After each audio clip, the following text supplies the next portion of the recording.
Bom dia. Quero falar, como o Carlos falou aqui, ele não sabia se era dele ou do Espírito em relação ao ministério de louvor. Enquanto os irmãos estavam tocando, o Senhor trouxe algo ao meu coração de agradecimento pelo ministério de louvor. Eu até anotei, então, a hora que o Carlos falou, eu fiquei feliz, né, de pelo menos bater, né? Vou ler aqui rapidinho que na turbulência das águas, muitos abandonam o barco. E vocês, e quero falar com a Rebeca, o Newton e o Kleber em especial, vocês têm se esforçado, vocês têm se entregado, vocês têm servido, vocês aceitaram continuar e conduzir essa nova geração, esses jovens que estão servindo aqui na frente e que os precederá. Então, nossa gratidão a vocês e que o Senhor continue renovando, fortalecendo e os conduzindo a conduzir. Amém? Graça e paz no nosso Senhor Jesus. Semana intensa, cheia de compromissos, de afazeres, e eu penso que essa não é uma realidade de muitos, mas até mesmo uma realidade de todos. A Rebeca iniciou aqui hoje no nosso momento de oração e ela falou sobre quanto Satanás, né? Ele busca tirar a nossa atenção de Cristo. Ele nos enche de pedrinhas para tropeçarmos.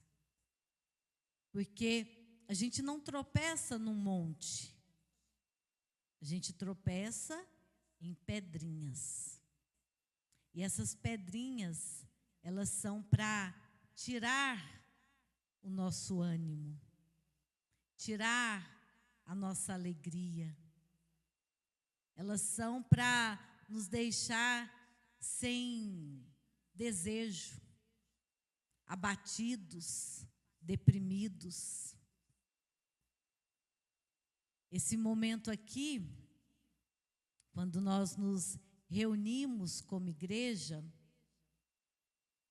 é uma oportunidade de subirmos no monte, sentarmos aos pés de Jesus e dele nos alimentar. Amém? Tem uma história que eu já contei aqui, e eu vou contá-la novamente.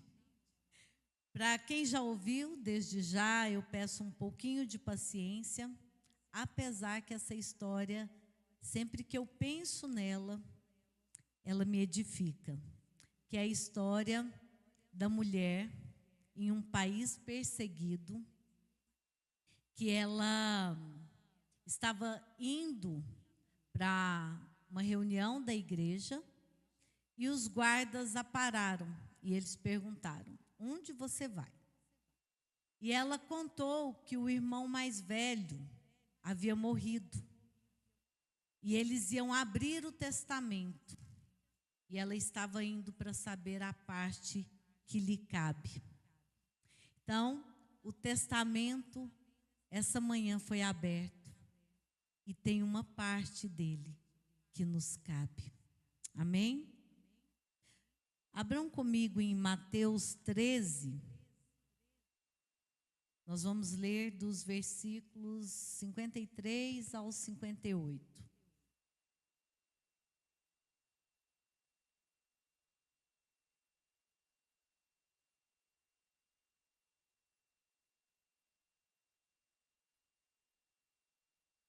Quando Jesus acabou de contar essas parábolas, retirou-se dali. E chegando à sua terra, ensinava-os na sinagoga, de modo que se maravilhavam e diziam: de onde lhe vem esta sabedoria e estes poderes miraculosos? Não é este o filho do carpinteiro?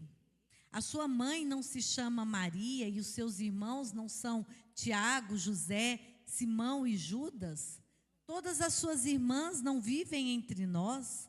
Então, de onde lhe vem tudo isso? E escandalizavam-se por causa dele. Jesus, porém, lhes disse: nenhum profeta é desprezado, a não ser na sua terra e na sua casa. E não fez ali muitos milagres, por causa da incredulidade deles. Nesse capítulo, nós temos o favor que Cristo fez aos seus compatriotas ao pregar sobre o reino dos céus a eles. Jesus lhe pregava em parábolas, e nos versos 10 a 17, no 34 e 35, ele fala a razão pela qual ele escolheu essa forma para os instruir.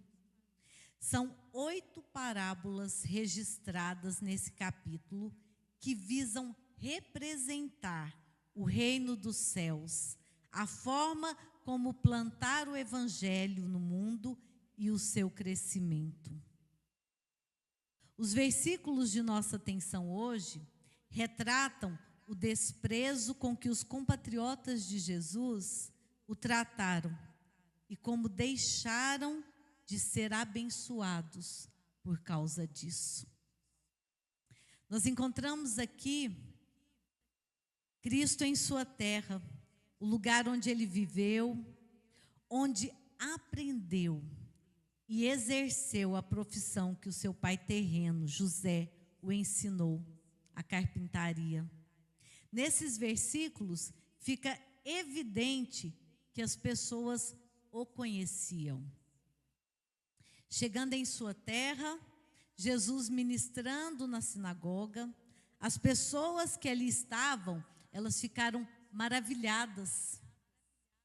Mas também começaram a levantar questionamentos sobre a sua sabedoria, sobre o seu poder.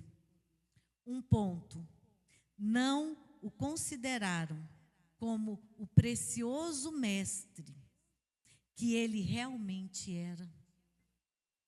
Eles o censuraram por sua falta de formação acadêmica.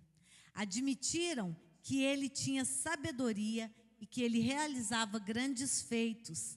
Mas a questão era: onde ele os conseguiu? Sabiam que ele não havia sido criado aos pés de rabinos, que ele nunca havia estado em uma escola, não havia sido diplomado. Olhem só, pessoas de espírito pequeno e preconceituoso se dispõem a julgar as pessoas por sua educação e a inquirir mais sobre o seu destacamento, diplomas, do que sobre aquilo que eles expressam. Estavam procurando voltar contra Jesus aquilo que de fato estava a favor dele. Pois se não tivessem sido propositadamente cegos, teriam concluído que ele era divinamente designado e assistido, por ter dado, sem a ajuda dos estudos, tantas provas de sabedoria e poder extraordinário. Outro ponto: a pouca importância e pobreza de suas relações, a simplicidade da sua família. Jesus não andava com os sábios, os ricos, os poderosos, os renomados, a elite. Pelo contrário, quem era quem eram os que o acompanhavam?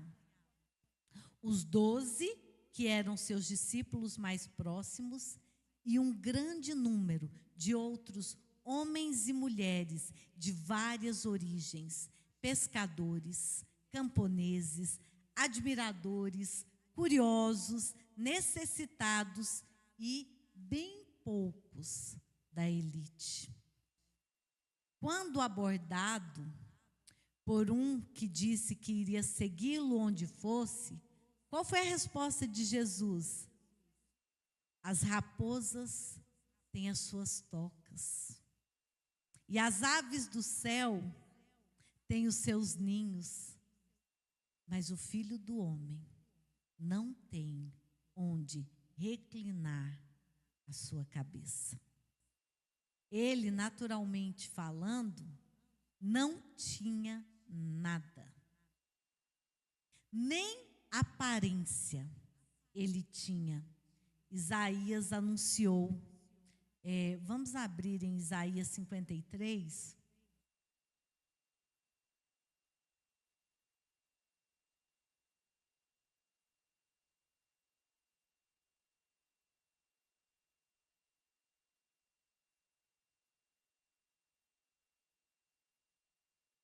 Versos 2 e 3, porque foi subindo como um renovo diante dele, e como raiz de uma terra seca. Não tinha boa aparência, nem formosura. Olhamos para ele, mas não havia nenhuma beleza que nos agradasse. Era desprezado e o mais rejeitado entre os homens. Homem de dores e que sabe o que é padecer. E como um de quem os homens escondem o rosto, era desprezado e dele não fizemos caso. Seus compatriotas o censuravam devido a seu pai terreno José. Não é este o filho do carpinteiro? Conheciam sua família, conheciam seu pai, sua mãe Maria, seus irmãos e irmãs, e eles os conheciam pelo nome. O texto cita, eles citam os nomes. Ficaram perplexos sobre alguém tão simples, sem instrução acadêmica, se apresentar com tanta sabedoria. A simplicidade de Jesus, seu lar desprovido, a falta de recursos da sua família. Jesus, o carpinteiro, que teve pai, que teve mãe, que teve irmãos, que teve irmãs. E olhem só, ele teve vizinhos. Imaginem, você ser vizinho de Jesus, você morar na mesma cidade que Jesus morou. Vocês já pensaram nisso? Já pensaram nesse homem Jesus?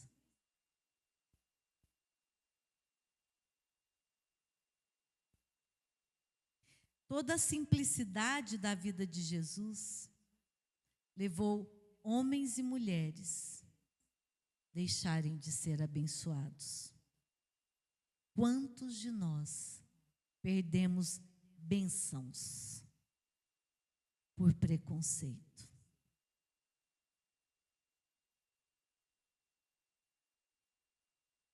A vida de Jesus é um ensino e um chamado à simplicidade. Todos nós temos vizinhos. E quando falo de vizinhos, estou falando de todas as pessoas que de alguma forma convivem conosco, convivem com você. Como você olha para os seus colegas de trabalho, para os seus colegas de sala de aula, para as pessoas que você encontra na rua, no supermercado, na garagem do seu prédio.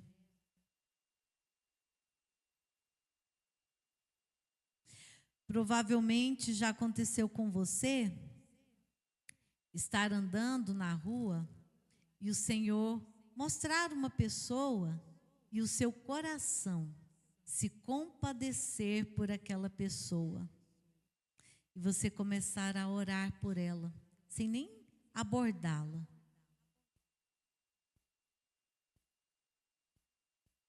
Só o Espírito pode nos conduzir a ter compaixão, a olhar para o outro e sentir a sua dor, sem nunca ter nem conversado com aquela pessoa. Vamos trocar de lugar.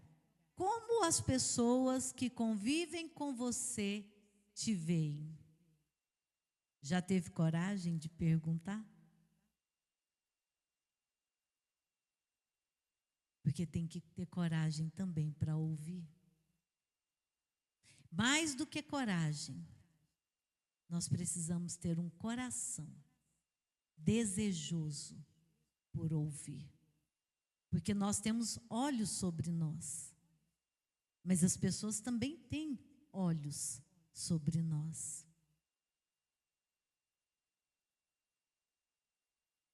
Vamos seguir com a reflexão. As pessoas, elas estão carentes, mesmo que elas se mascarem de indiferença. Elas estão carentes.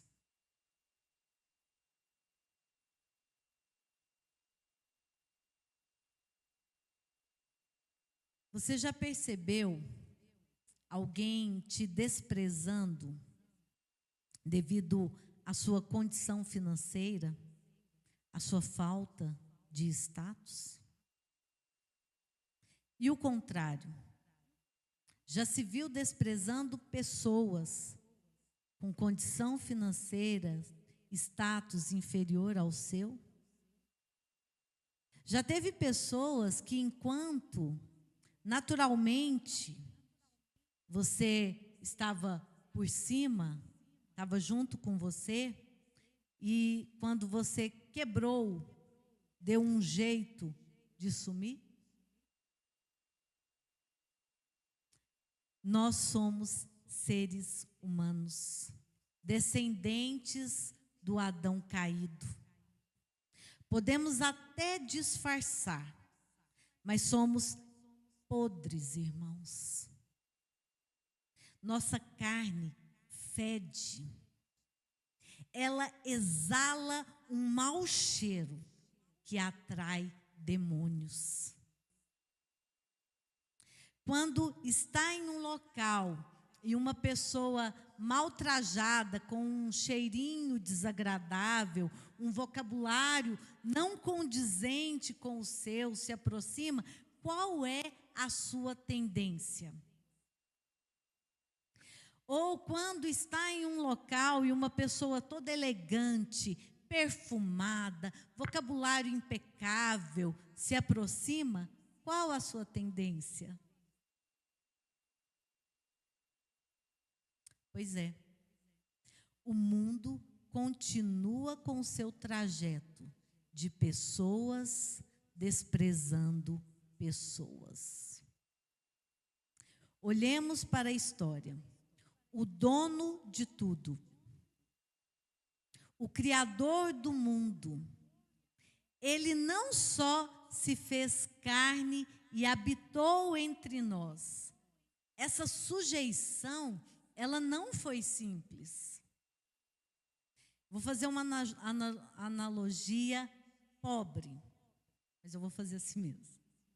Imagine uma barata. Imagina o seu habitat natural. Já imagina aí, onde ela vive, por onde ela passa. E você, tão importante, tão bem trajado, exalando um aroma agradável, se sujeita a vir em forma de barata. Viver como barata, morrer como barata. É um exemplo grotesco, mas só para nós termos uma minúscula ideia do Deus Criador sujeitado a esse corpo mortal.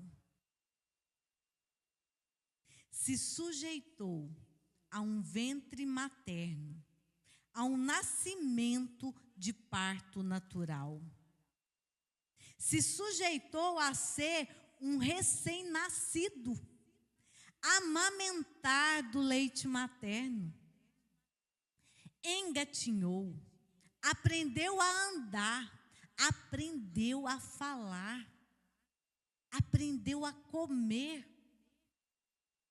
O nosso Salvador se sujeitou a esse corpo fétido, com suas canseiras, com seus enfados. E por que isso? Para quê?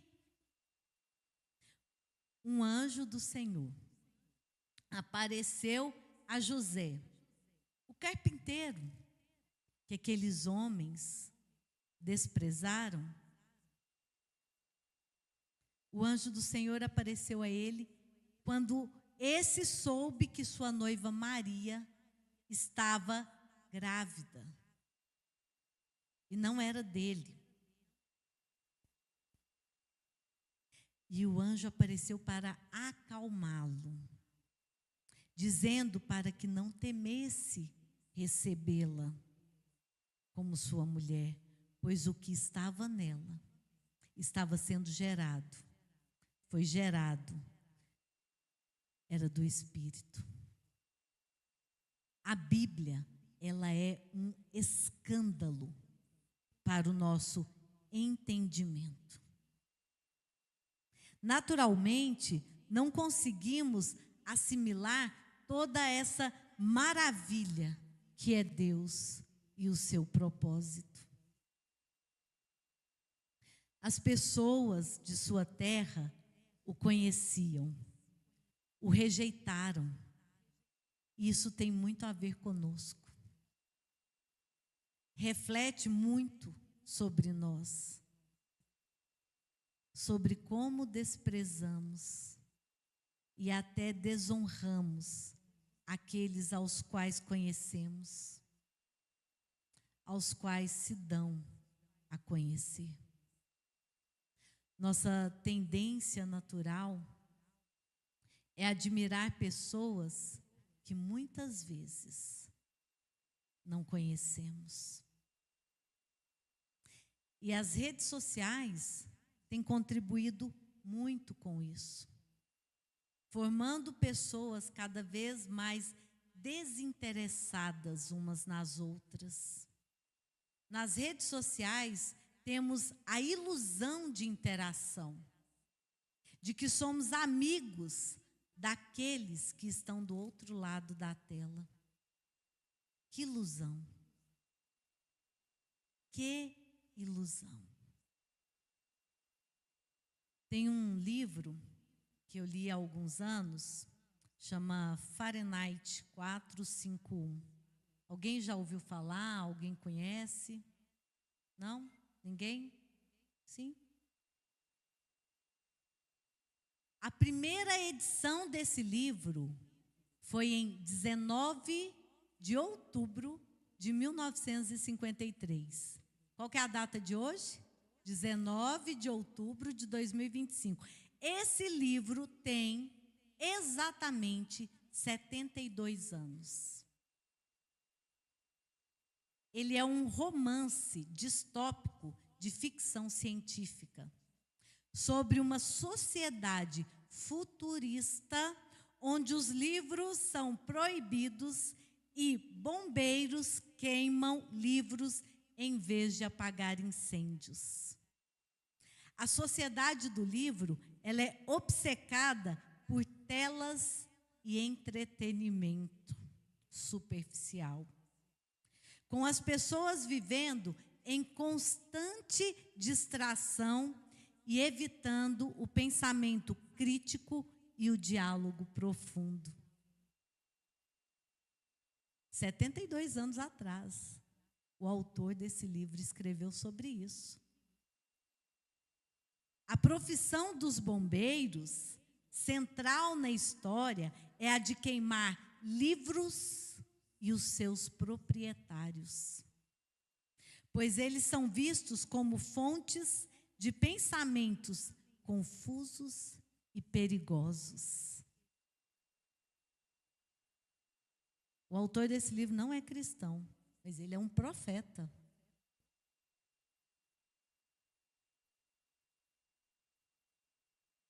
A obra, ela critica e censura, ela critica a censura, a manipulação da informação, o perigo da tecnologia descontrolada e a alienação das pessoas.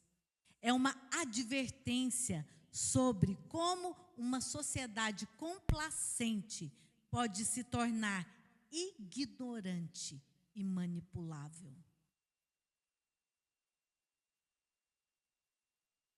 Esse livro foi lançado há 72 anos. O analfabetismo funcional tem aumentado de forma rápida.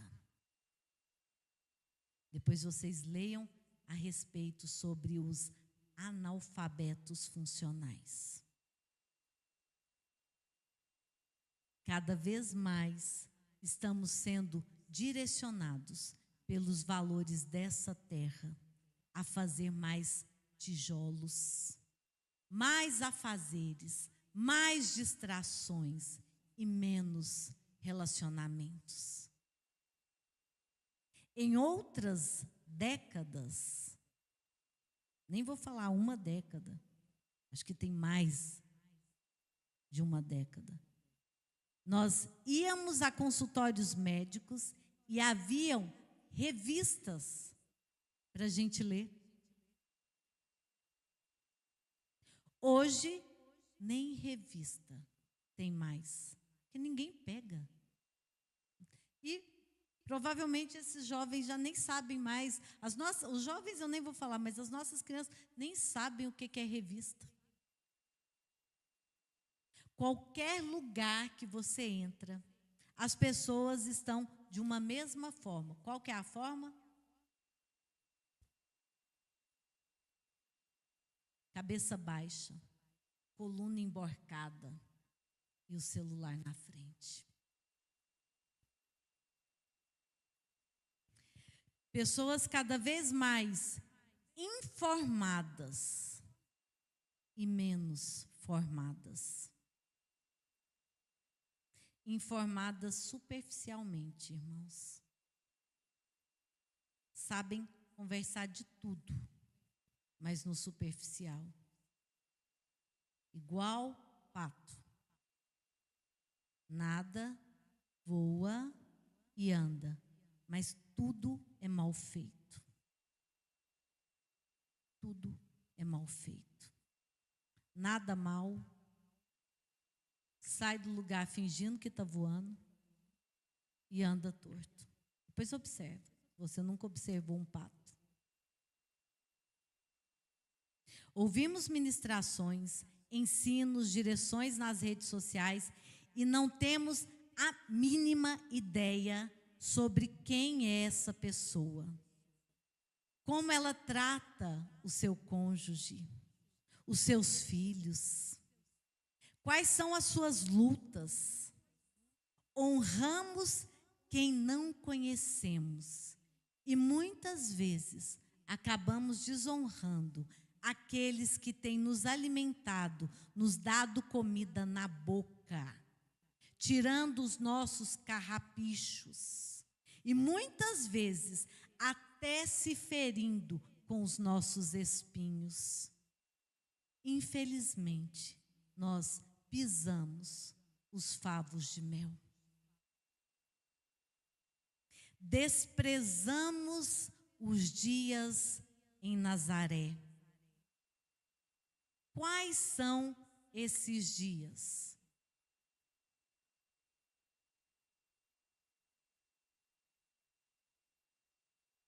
São os dias de anonimato, onde Jesus foi treinado, ele foi ensinado.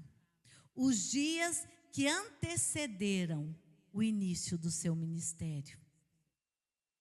Jesus não nasceu adulto, ele não nasceu sabendo. Se sujeitou aos ensinos dessa terra. O autor de Hebreus, ele nos revela, embora fosse filho, aprendeu a obediência pelas coisas que sofreu, e tendo sido aperfeiçoado, não foi de uma vez, no estalar de dedos. O autor da vida, o Deus Criador, ele se sujeitou a ser ensinado nessa terra. Ele se sujeitou a ser homem, a sofrer. Ele poderia ter vindo num palácio, ele poderia ter vindo do jeito que ele quisesse, riquíssimo.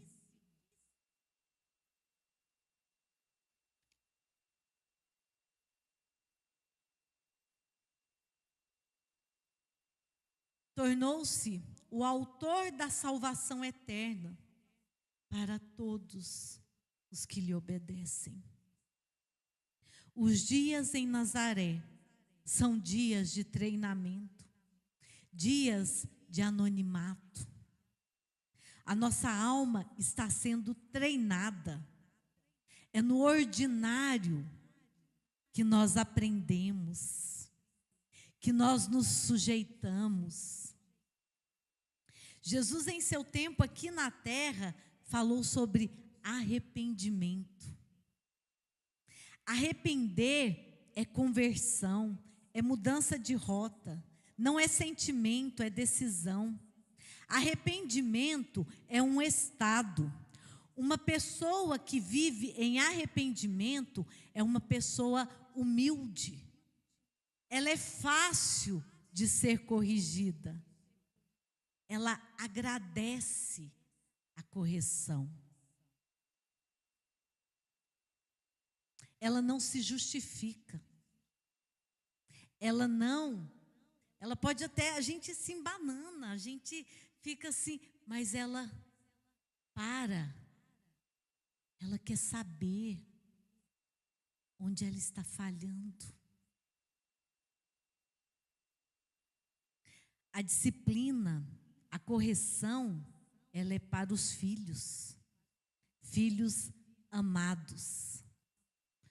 Pensemos como pais. Para quem tem filhos, você corrige o seu filho porque você ama ele. Porque você não quer vê-lo errar. Você não quer vê-lo se ferir, você não quer vê-lo se prejudicar. O mesmo é com o próximo. Nós só corrigimos aqueles que queremos o bem. Quem não é importante, a gente deixa para lá. A correção é para filhos, ela não é para bastardos. Isso é uma reflexão, porque se eu estou sem correção, ou se ninguém está chegando em mim, porque assim, nós somos falhos, todos nós. O único perfeito nessa terra foi Jesus. A gente pode até querer passar a nossa carinha de bonzinho, de legal, de gente boa, de humilde, de manso. Mentira. Mentira. Basta tocar no lugar correto que o escorpião te fere.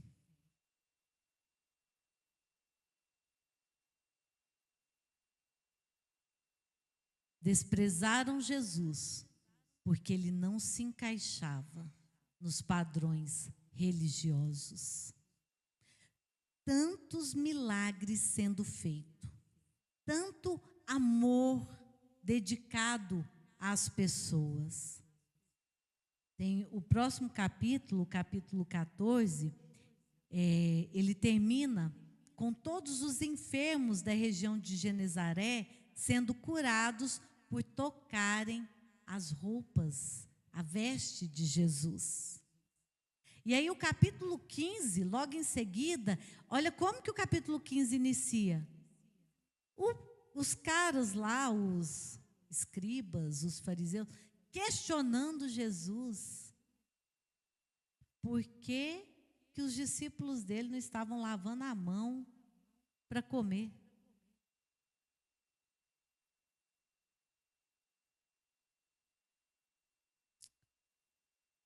Só o Senhor pode nos revelar o que Ele quer falar. Nos revelar o que nós estamos fazendo, as nossas ações, os nossos pensamentos.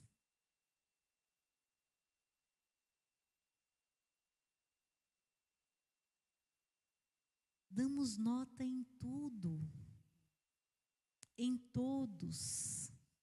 Não conseguimos honrar as pessoas porque nos apegamos em suas faltas, como se fôssemos os mais perfeitos.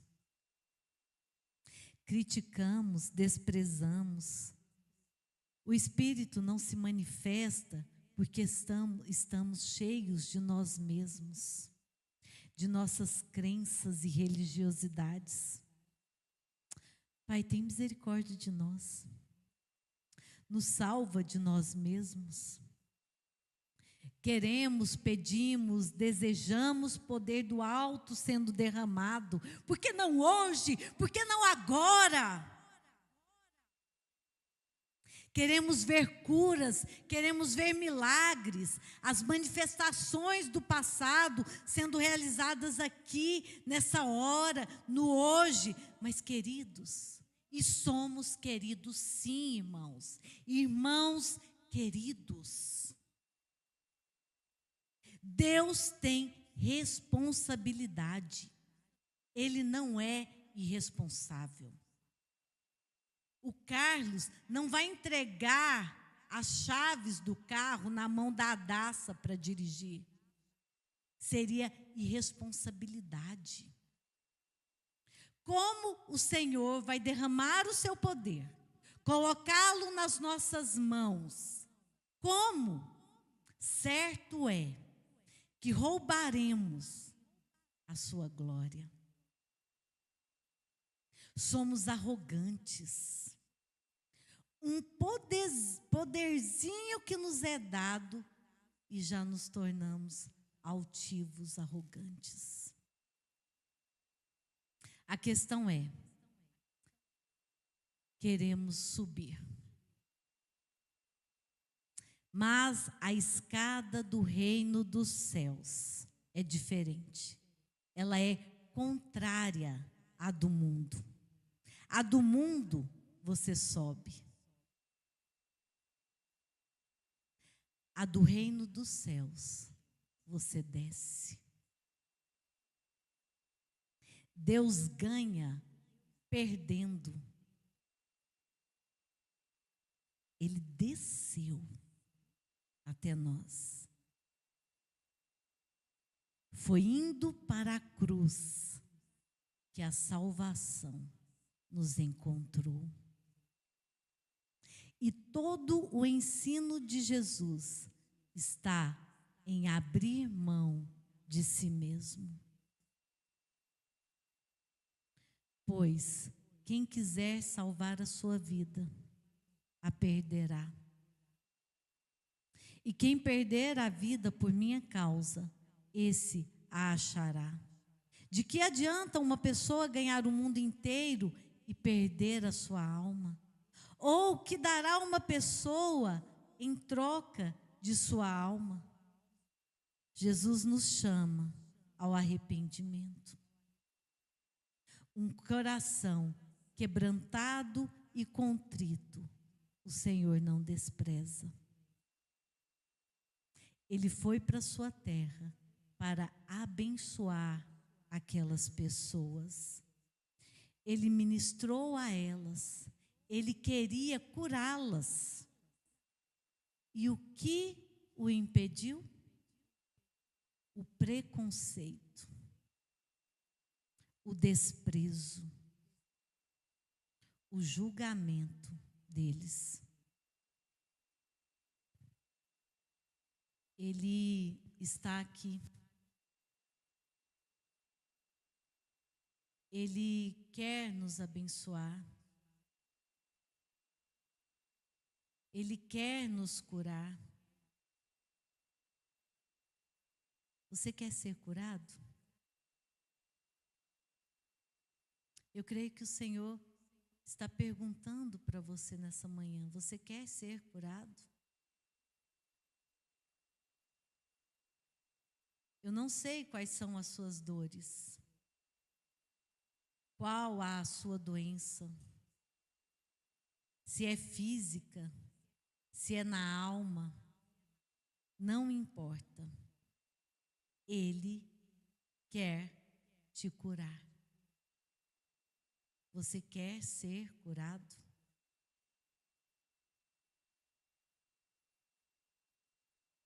Eu terminei, gente.